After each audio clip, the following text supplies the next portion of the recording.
সারা দেশে মাঠে নামছে বর্ডার গার্ড বাংলাদেশ বিজিবি। এর মধ্যে মোতায়েন করা হয়েছে বাহিনীর 430 প্লাটুন সদস্য। এছাড়াও সীমান্ত এলাকায় চালানো হচ্ছে বিশেষ টহল। এমনটাই জানিয়েছেন বিজিবির জনসংযোগ কর্মকর্তা মোহাম্মদ শরীফুল ইসলাম। তিনি জানান, সনাতন ধর্মাবলম্বীদের বৃহত্তম ধর্মীয় উৎসব শারদীয় দুর্গাপূজা 2025 উপলক্ষে বিজিবির সদস্যদের মোতায়েন করা হয়েছে।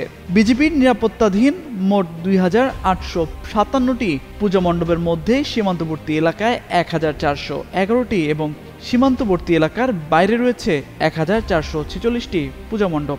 এছাড়া সীমান্তবর্তী এলাকাসহ সারা দেশে আইন শৃঙ্খলা পরিস্থিতি নিয়ন্ত্রণে বিজিবির 24টি বেস ক্যাম্প স্থাপন করা হয়েছে।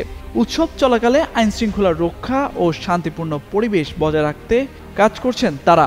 বাইরের পূজা মণ্ডপগুলোর মধ্যে রাজধানী ঢাকা এবং নারায়ণগঞ্জ ও গাজীপুর সিটি কর্পোরেশন এলাকায় মোট 441টি, চট্টগ্রাম মহানগরী রাউজান ও রাঙ্গুনিয়ায় 694টি এবং অন্যান্য স্থানে 311টি পূজা মণ্ডপ রয়েছে। পুজো উপলক্ষে যে কোনো অনাকাঙ্ক্ষিত ঘটনা প্রতিরোধে বিজিবির গোয়েন্দা নজরদারি শক্তিশালী করার পাশাপাশি সীমান্ত এলাকায় বিশেষ টহল চালানো হচ্ছে।